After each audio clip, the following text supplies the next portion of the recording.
to confess, I took a long break in making new videos because it is hard to be motivated when you have very little subscribers and watch time. Sometimes I have thoughts like, what's the point of me spending so much time and effort making videos when barely anybody is interested in what I have to say anyways? These are very authentic and truthful thoughts that I had, but sometimes, I managed to tell myself, X those numbers, I don't want to care. I make videos because I genuinely enjoy expressing my thoughts and feelings to others. I'm still on my journey to accept myself, so here I am expressing my 5 unpopular opinions about modern Christian cultures. Some of them can be quite controversial, so please take what I say with a grain of salt. These are just my opinions, and by no means you need to agree with me on any of these. Number 1 is about the pressure to evangelize and serve for churches.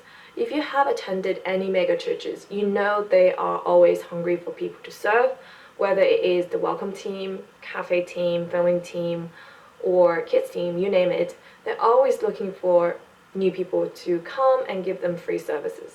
I was once in a kids team because I thought that they needed volunteers and I love kids, and I felt that this would be a very enjoyable experience because I like being with children in general, and also some people from my Connect group was already serving there, and I thought, why not? I could serve and socialize and play with kids all at the same time. I enjoyed it the first few weeks, and then slowly I was realizing that it is actually really hard work to deal with some of the kids. And at some point, I felt exhausted by this, and I thought, this work should be paid. Why are they exploiting young people to do babysitting in the first place? Mega churches in the West are not poor. They are not poor, period. After I decided to take a break from serving, the leader of the kids team contacted me asking if everything is okay and that they would love to see me serve again, which gave me a feeling that they just want free labor. I'm by no means saying the leader did that to me personally, but when people in church asking for free labor using the name of God just gives me a very icky feeling. Outside the context of Christianity, I strongly believe that every kind of work should be paid, and using Christianity to make somebody feel guilty of not working for free is just not okay.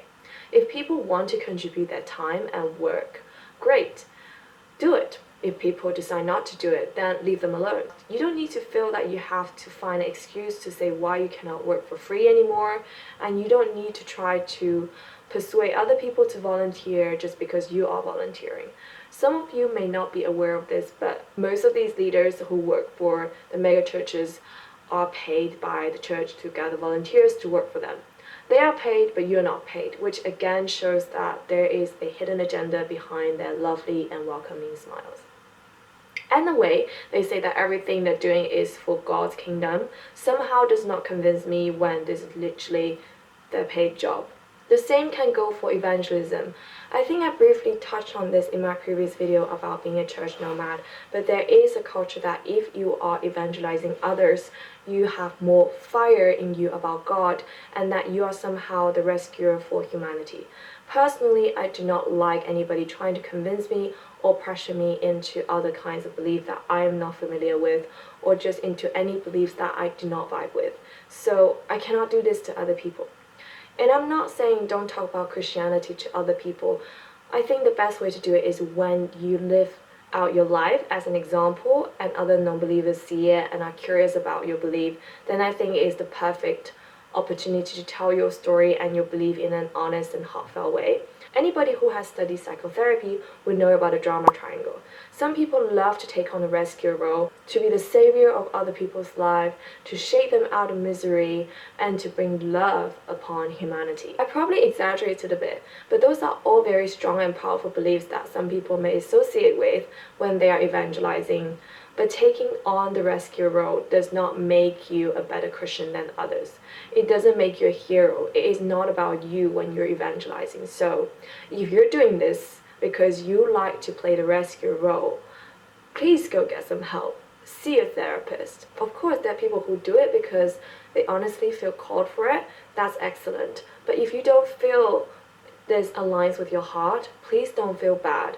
Please don't feel like you have to do it out of fear that if you don't, then that means you don't love God as much as other people who are filled with the fire, which I have no idea how that feels like because I have never been filled with the fire about anything in life. So who knows? Number 2 is about association of hypnosis or emotional manipulation in modern Christian music. This is a very controversial topic. I have only come across 1 or 2 videos on YouTube speculating modern Christian music having some sort of hypnotizing effect on people.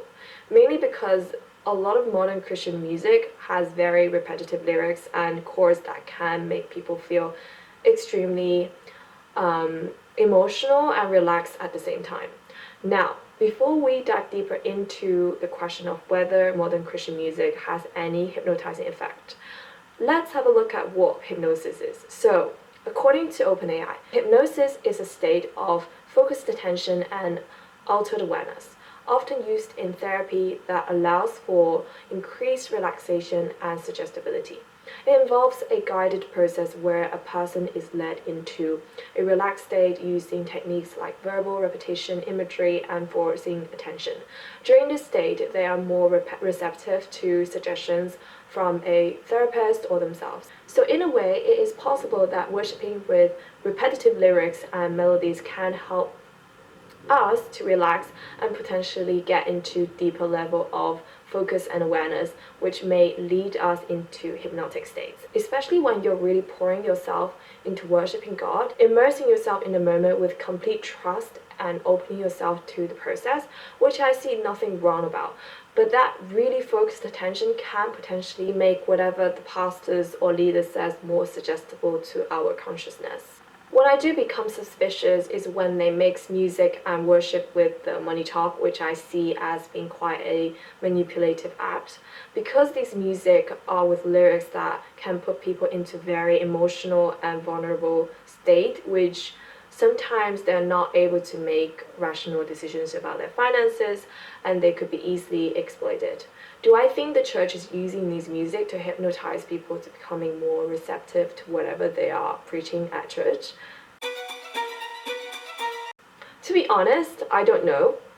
I'm gonna go with a no for now just because there is usually a gap between worshiping and preaching that people are able to adjust themselves and get out of any hypnotic states. And also, if you're a very self-aware person, you wouldn't be affected by it easily. But I think that there is a reason why they play worship music before and at the end of the service, and especially before and during the money talk, which you can make up your own mind about. Let me know what you think in the comment section below. Number 3, do not fall into the brothers and sister trap. This is not new. Christian people have always called each other brothers and sisters from the age of Bible, so there's nothing modern about it.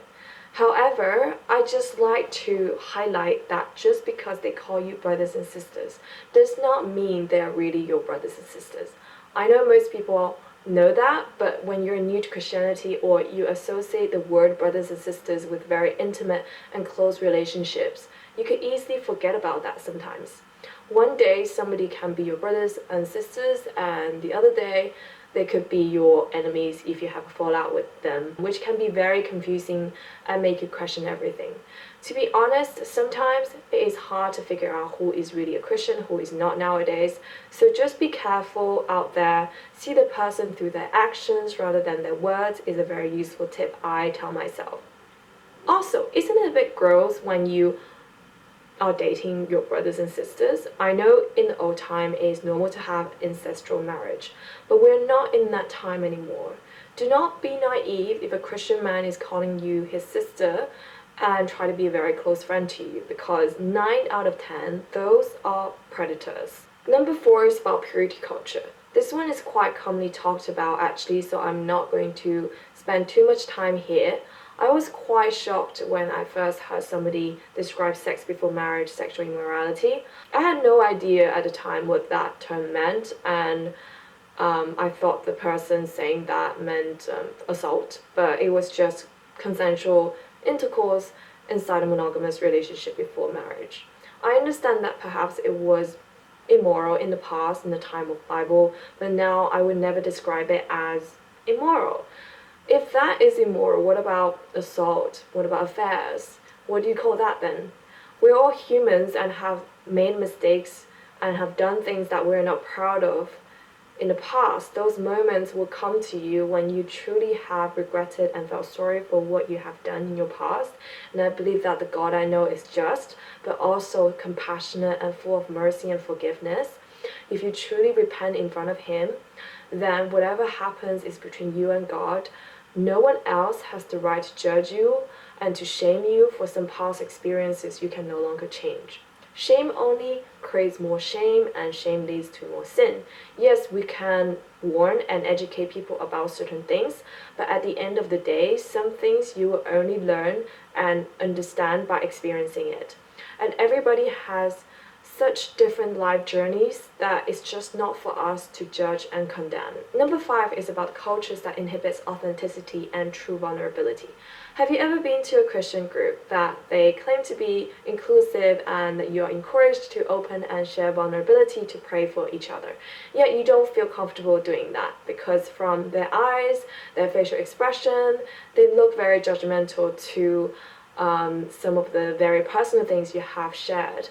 I have talked about the Who is Holier game in my Church Nomad video, but ultimately you don't feel belong to the community because maybe you don't feel accepted for being a flawed human being, which we all are.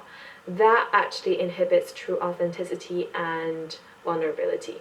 And have you ever had a Christian friend or acquaintance who links literally every conversation and everything they talk about with God? I'm feeling a bit crappy today because, this time of month, this month's just a bit rough.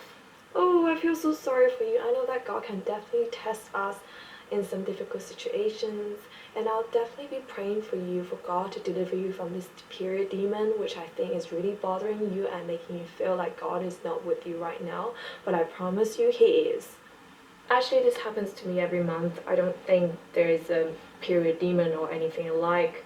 In fact, I don't even know why we are talking about God in the first place. I know God created menstruation, but I'm just telling you how I'm feeling.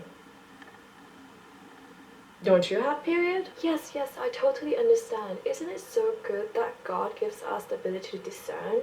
And even in such difficult situations like this, we're still able to have such a godly conversation.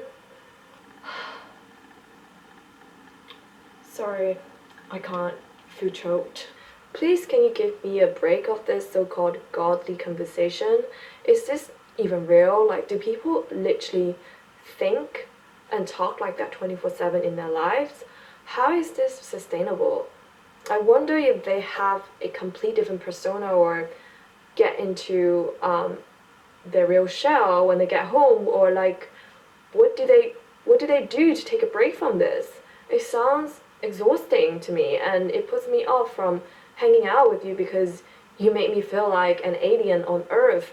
And I feel like you're trying to talk to me from the heaven, but not in a good way. Obviously, the little bit of acting is exaggerated and just for entertainment only, but I have definitely met people like that, which I struggle to have a real authentic conversation with without feeling like I'm the most animalistic and unholy person on this planet for having humanly feelings and thoughts. Have you ever heard about the church chat trend? It's a little bit similar to this. All right, man. Hey, I'll see you at men's group tonight, big dog. All right, later. Whoa, you look super familiar. You're Maddie, right? Yeah, we have class together. No way. I literally just had a dream about you. Not like that. No. I have the gift of prophecy, so sometimes the Lord speaks to me through dreams. No big deal. My name's John Michael. Yeah, what you just saw right there, I actually lead a men's Bible study, and I'm the assistant to the worship pastor at church, so I'm kind of a good guy, and I can play a couple chords on guitar. No big deal. Just looking for a godly woman to submit to me, but everyone wants to be so progressive around here. Just the liberal agenda at it again, I guess. But Maddie, since I'm such a good guy, I want to be upfront to you about my intentions. I love you. And God told me that you're going to be my wife. So do you want to go grab some coffee sometime? No? Did I mention that the God of the universe literally told me through a dream that you're supposed to be my wife? Still no? Let me guess, you're one of those girls that complains that there's no good guys left. Unfreaking believable. Whenever you're 40 and still single, beyond childbearing age, you're going to regret. What a red flag. I know this is all just a joke, but I think now you understand what I mean. You can't help but just get this ick from people like this because you're like, I feel like you're from another planet and nice to meet you, but sayonara.